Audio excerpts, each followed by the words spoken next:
Halo Sobat Sip, akhir-akhir ini istilah investasi menjadi trending topik yang membuat banyak orang ingin melakukannya. Tetapi tidak banyak orang yang punya literasi keuangan yang memadai untuk investasi. Sehingga banyak orang yang kurang paham dan terjebak dengan investasi bodong dengan berbagai macam motif. Contohnya, ada penawaran investasi semacam deposito dengan bunga tinggi yang membuat orang tergiur melalui mekanisme Ponzi scheme. Ada juga penawaran investasi titipan dana untuk trading dengan imbal hasil besar, baik melalui ajakan langsung, melalui WA, dan juga melalui Telegram. Kemudian ada juga penawaran investasi untuk bisnis kebun atau tambang dengan hasil yang besar. Ada juga investasi berkedok asuransi koperasi dengan bunga tinggi. Hal ini membuat banyak orang yang mengalami kehilangan sebagian dana atau bahkan seluruh dana yang mereka investasikan, dan membuat mereka trauma untuk melakukan investasi. Dan berita tentang investasi bodong menjadi keresahan bagi banyak kalangan dan membuat investasi menjadi hal yang menakutkan bagi sebagian orang yang belum paham, dan banyak yang menganggap investasi itu beresiko, bahkan ada yang menganggap investasi itu sebagai judi. Investasi memang mengandung banyak resiko, tergantung dari tingkat pengembalian atau return dari masing-masing investasi yang digunakan. Maka dari itu, Anda harus teliti sebelum investasi dan lakukan investasi waktu untuk belajar tentang investasi terlebih dahulu sebelum Anda melakukan investasi aset. Jika Anda paham tentang instrumen-instrumen investasi yang akan Anda lakukan dengan tingkat resiko yang harus Anda tanggung, maka Anda akan bisa terhindar dari jebakan investasi bodong dan meminimalisasi potensi kerugian serta memaksimalkan potensi keuntungan dalam berinvestasi. Di video ini saya akan membahas tentang investasi pada aset-aset yang bisa membuat Anda kaya.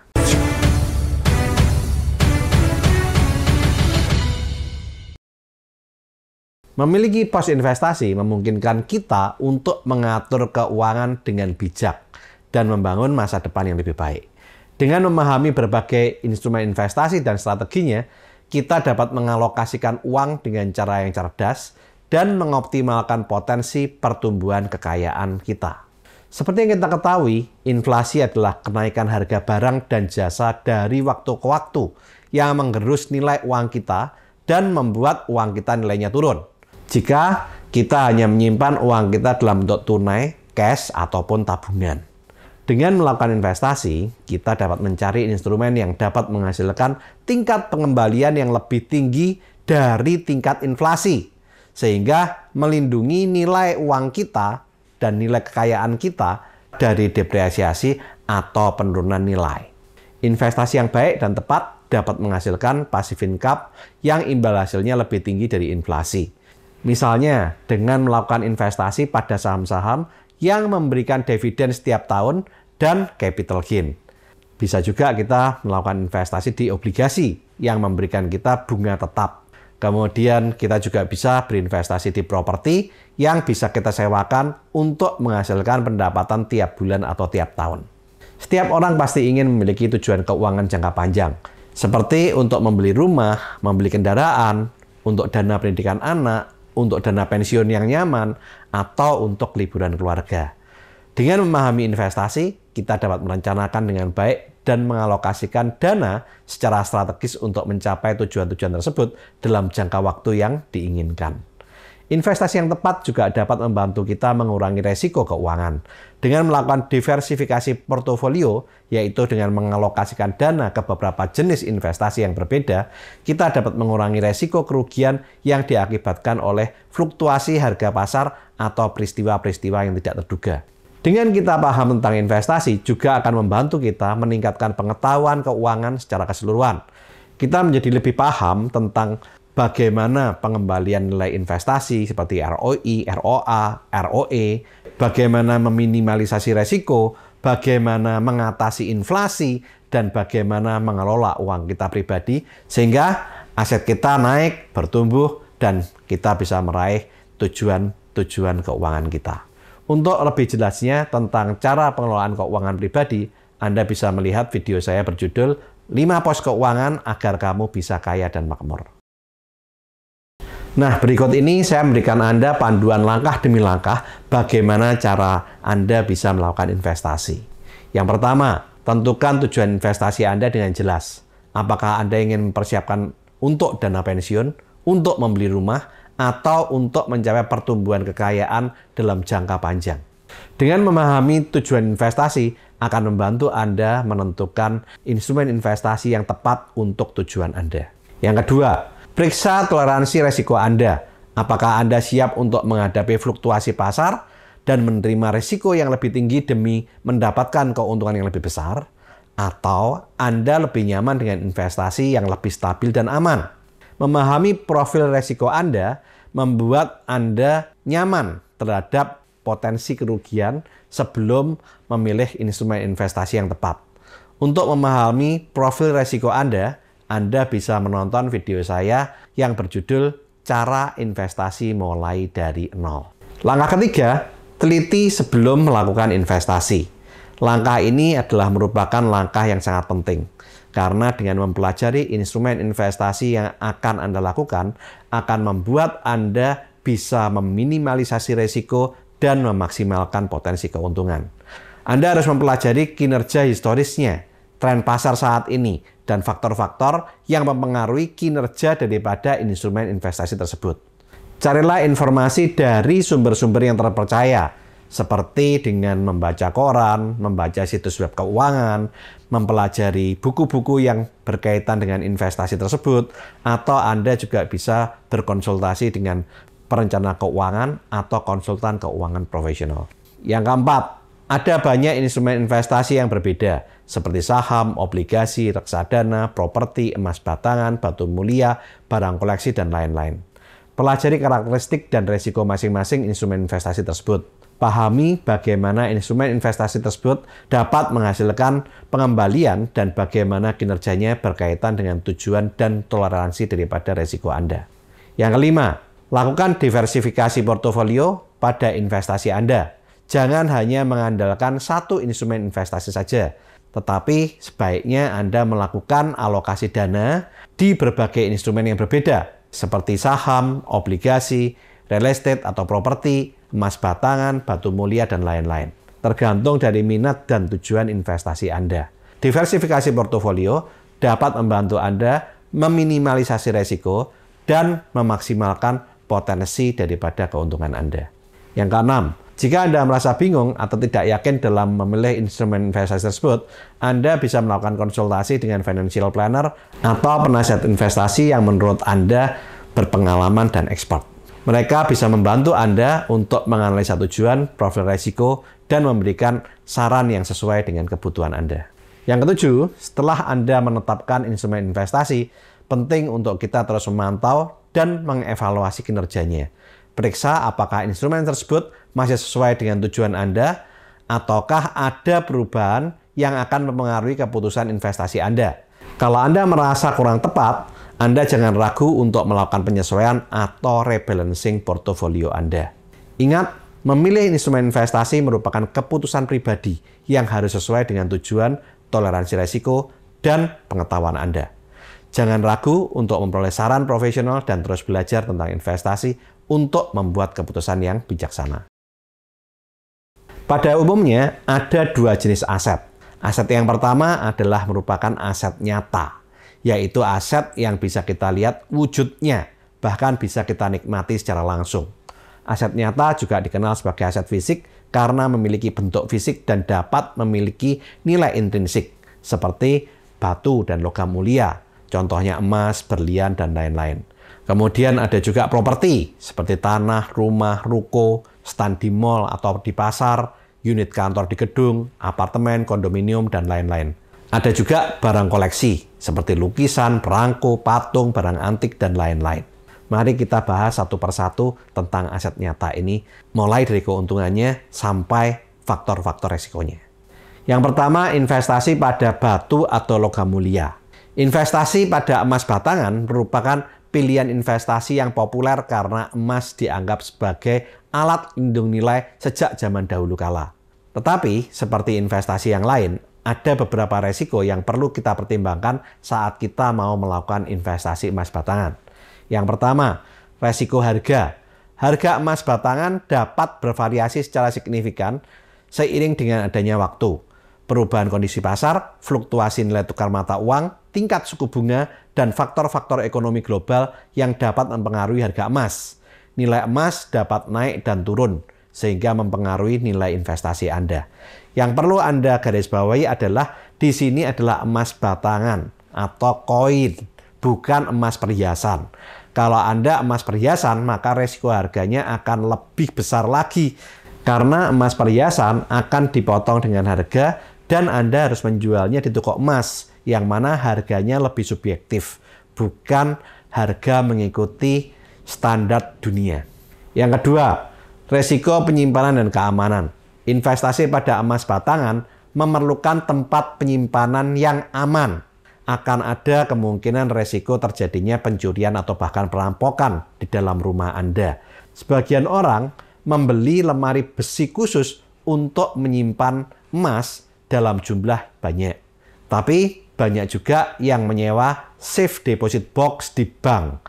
Otomatis dalam hal ini akan mengeluarkan biaya yang cukup besar. Yang ketiga adalah resiko emas palsu.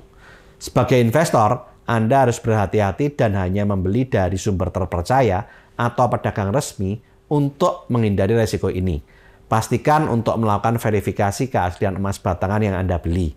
Bagi Anda yang belum berpengalaman, Anda bisa membeli emas yang punya sertifikat, walaupun ada harga yang sedikit lebih mahal. Yang keempat, resiko nilai tukar. Jika Anda melakukan investasi dalam emas batangan yang dibeli dalam mata uang asing, akan ada resiko nilai tukar yang akan mempengaruhi nilai investasi Anda ketika Anda menukarkan kembali pada mata uang lokal. Yang kelima, resiko regulasi. Peraturan dan perpajakan terkait investasi emas batangan dapat berbeda di setiap negara. Perubahan peraturan atau kebijakan pemerintah dapat mempengaruhi pajak kepemilikan atau penjualan emas batangan Anda. Satu hal yang harus Anda pahami, emas batangan walaupun dianggap sebagai alat lindung nilai, Anda tetap harus menyadari bahwa nilainya juga dapat berfluktuasi, dipengaruhi oleh berbagai faktor eksternal. Sebagai seorang investor, pertimbangkan dengan cermat tujuan investasi Anda. Lakukan riset yang menyeluruh dan pertimbangkan kembali toleransi resiko Anda sebelum memutuskan untuk melakukan investasi pada emas batangan. Yang kedua, investasi pada properti. Anda juga bisa melakukan investasi aset nyata pada properti, seperti tanah, rumah, ruko, apartemen, stand di pasar atau mall, gedung perkantoran, atau bangunan komersial yang lain. Properti bisa digunakan sebagai tempat tinggal, disewakan, atau dijual kembali sebagai investasi jangka panjang. Salah satu investasi properti yang favorit adalah investasi rumah. Kita harus punya pos investasi untuk membeli rumah agar tidak menjadi kontraktor seumur hidup. Maksudnya bukan profesi kontraktor, tapi dari tahun ke tahun kita harus berpindah dari satu rumah kontrakan ke rumah kontrakan yang lain, atau dari satu tempat kos ke tempat kos yang lain. Demikian juga kalau kita punya bisnis, akan lebih baik kalau kita bisa segera memiliki investasi dalam bentuk ruko, kantor, atau pabrik. Karena di samping hemat biaya sewa, kita juga bebas untuk membangun ruko, kantor, atau pabrik kita sesuai dengan kebutuhan kita tanpa perlu berpikir tentang masa kontrak. Dan yang paling terutama, aset properti cenderung harganya naik dari tahun ke tahun. Di samping itu, kalau kita mempunyai uang lebih, kita juga bisa melakukan investasi di tanah kedua, rumah kedua, atau properti yang lain untuk melipat gandakan aset kita. Bagi Anda yang uangnya masih terbatas, Anda bisa memulai berinvestasi di properti dengan cara melakukan kredit pemilikan rumah atau KPR di bank. Sebenarnya, rumah yang ditinggali belum termasuk aset yang menghasilkan passive income, tetapi minimal kita tidak perlu keluar biaya kontrak dan berpindah-pindah, serta masih bisa memiliki potensial capital gain karena harga rumah Anda akan naik dari tahun ke tahun. Sehingga setelah KPR Anda lunas atau Anda memiliki uang lebih, Anda juga bisa melakukan investasi properti berikutnya untuk Anda sewakan agar bisa mendapatkan passive income dan capital gain. Salah satu kesulitan orang memiliki aset properti adalah yang pertama, adanya uang muka atau down payment yang cukup besar, sekitar 30% dari harga properti.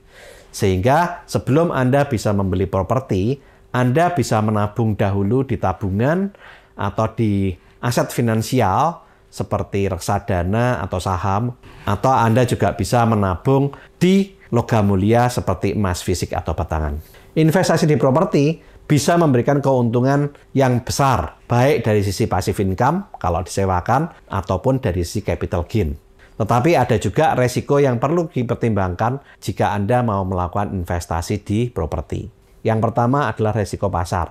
Nilai properti akan dipengaruhi oleh fluktuasi pasar, walaupun tidak sebesar kalau Anda investasi di saham. Jika terjadi penurunan permintaan atau kelebihan pasokan properti di sebuah daerah, nilai properti Anda bisa turun. Faktor-faktor ekonomi makro seperti kondisi pasar perumahan, tingkat suku bunga, dan pertumbuhan ekonomi bisa mempengaruhi fluktuasi harga pasar. Yang kedua adalah resiko likuiditas. Properti merupakan aset yang kurang liquid. Proses penjualan properti bisa memakan waktu yang lama.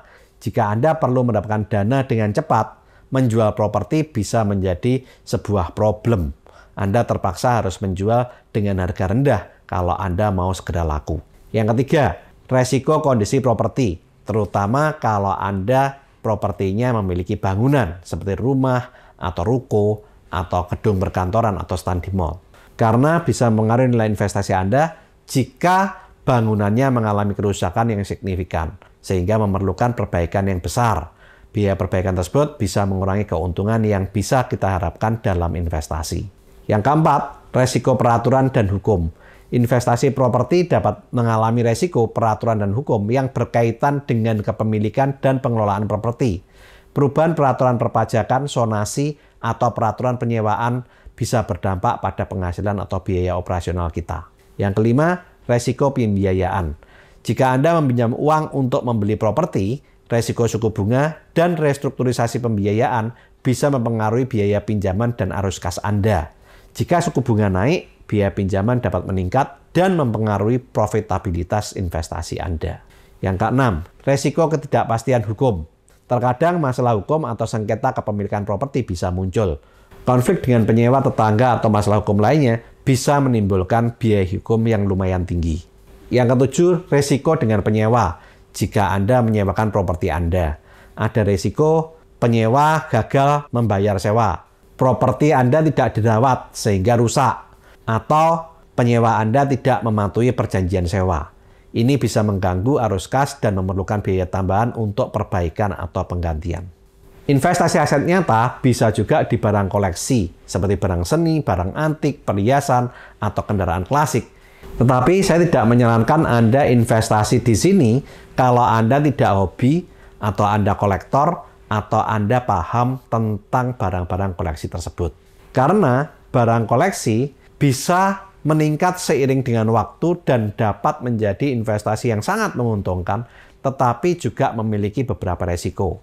Seperti yang pertama, resiko likuiditas. Barang koleksi mungkin tidak liquid atau sulit untuk dijual dengan cepat. Menemukan pembeli yang tepat dan mendapatkan harga yang diinginkan untuk barang koleksi bisa memakan waktu dan sangat sulit. Resiko likuiditas dapat menghambat kemampuan Anda untuk mendapatkan keuntungan atau menjual barang dengan cepat jika dibutuhkan. Yang kedua, resiko keaslian dan kondisi. Keaslian dan kondisi barang koleksi sangat penting. Resiko penipuan atau penjualan barang palsu bisa menjadi masalah dalam pasar barang koleksi. Selain itu, perawatan yang buruk atau perusakan dapat mempengaruhi nilai barang dan potensi keuntungan.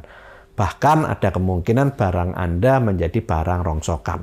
Yang ketiga, resiko nilai pasar. Nilai barang koleksi dapat sangat fluktuatif. Nilai pasar dapat dipengaruhi oleh faktor-faktor seperti tren, mode, permintaan kolektor, popularitas, atau peristiwa terkait dengan objek koleksi. Nilai barang koleksi dapat naik dan turun seiring berjalannya waktu dan tidak ada jaminan bahwa nilai akan terus meningkat. Yang keempat, resiko keberlanjutan minat. Minat terhadap jenis barang koleksi tertentu dapat berubah seiring dengan waktu. Tren dan preferensi kolektor juga dapat berubah, yang akan mempengaruhi permintaan dan nilai barang koleksi Anda. Hal ini akan berdampak pada tingkat keuntungan yang bisa kita peroleh saat menjual barang tersebut. Yang kelima, resiko penyimpanan dan asuransi. Barang koleksi sering memerlukan perhatian khusus dalam hal penyimpanan dan asuransi. Penyimpanan yang tidak tepat atau kurangnya perlindungan asuransi bisa meningkatkan resiko kerusakan, kehilangan, atau pencurian. Biaya penyimpanan yang aman dan perlindungan asuransi harus dipertimbangkan dalam perhitungan keuntungan dan resiko. Yang keenam, resiko regulasi. Beberapa barang koleksi, terutama yang memiliki nilai sejarah atau budaya yang tinggi, mungkin bisa terkena regulasi atau peraturan yang berkaitan dengan kepemilikan, perdagangan, atau ekspor. Resiko regulasi dapat mempengaruhi kemampuan Anda untuk memperoleh, memperdagangkan, atau menjual barang koleksi. Saat Anda melakukan investasi di barang koleksi, Anda penting sekali untuk melakukan riset secara menyeluruh. Anda mengikuti komunitas, konsultasi dengan ahli atau pakar barang koleksi, dan juga memahami cara untuk memperoleh sertifikasi atau dokumentasi yang tepat untuk memastikan keaslian dan nilai daripada barang koleksi. Untuk barang-barang koleksi tertentu, penting untuk Anda memiliki perlindungan asuransi yang memadai agar Anda bisa mengelola resiko investasi di barang koleksi dengan lebih bijaksana. Nah, inilah 3 jenis aset nyata yang paling digemari dan banyak dilakukan investasi. Aset nyata cenderung memiliki karakteristik tangible, artinya dapat dilihat, diraba, dan dimiliki secara fisik.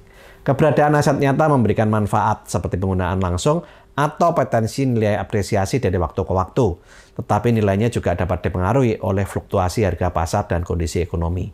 Jika aset nyata merupakan aset barang atau properti yang bisa dilihat, disentuh, atau dimiliki secara fisik, ada juga jenis investasi yang lain yang merupakan aset finansial yang berupa instrumen keuangan atau financial asset seperti saham ataupun obligasi. Aset finansial yaitu surat berharga yang merupakan bukti utang atau bukti kepemilikan perusahaan. Ada 2 jenis aset finansial. Yang pertama adalah money market atau pasar uang, contohnya adalah deposito, SBI, dan lain-lain. Dan yang kedua adalah capital market atau pasar modal, yaitu obligasi, saham, reksadana, dan lain-lain. Banyak orang lebih menyukai investasi di pasar modal karena memiliki potensi keuntungan yang lebih tinggi dibandingkan pasar uang. Salah satu instrumen finansial yang paling favorit adalah saham. Bagi orang yang tidak punya kemampuan membangun bisnis, kita bisa menitipkan dana kita dengan cara melakukan investasi kepada orang yang jago bisnis dengan membeli saham atau kepemilikan di bisnis itu. Cara termudah untuk membeli bisnis besar yang baik dan menguntungkan yaitu dengan cara membeli saham di Bursa Efek Indonesia. Jadi kalau Anda membeli saham di Bursa Efek, sebenarnya Anda membeli bisnis yang sudah jadi, sudah besar, sudah profit, punya laporan keuangan yang sudah diaudit oleh kantor akuntan publik yang terpercaya. Bahkan banyak juga perusahaan-perusahaan besar yang sudah mempunyai good corporate governance dan memberikan dividen tiap tahun seperti BCA, Astra, Telkom, Unilever, Antam, dan banyak lagi saham-saham blue chip yang lain. Ada 2 tipe orang yang melakukan transaksi di Bursa Saham Indonesia. Yang pertama, tipe investor yang melakukan investasi jangka panjang untuk mendapatkan dividen atau pembagian keuntungan kepada pemegang saham dari laba usaha perusahaan dan juga bisa mendapatkan capital gain saat harga saham tersebut naik. Kita bisa melakukan investasi saham dengan 2 metode. Yang pertama, metode dollar cost averaging, yaitu membeli saham dengan jumlah dana yang sama secara berkala setiap bulan. Yang kedua dengan cara metode lump sum, yaitu membeli saham dengan cara memborong saham secara sekaligus dalam jumlah besar. Untuk lebih jelasnya, Anda bisa melihat video saya berjudul Yuk Nabung Saham, gini loh cara nabung saham yang benar. Tipe orang kedua yang transaksi di Bursa Saham Indonesia yaitu tipe trader atau pedagang yang melakukan transaksi jual beli saham atau trading untuk mendapatkan capital gain atau selisih keuntungan antara harga beli dan harga jual saham. Untuk lebih jelasnya, Anda bisa melihat video saya berjudul Gini loh cara jual beli saham. Dengan Anda melakukan investasi di 2 jenis aset ini, apakah itu aset nyata ataupun aset finansial, akan bisa membuat kamu menjadi kaya dan makmur.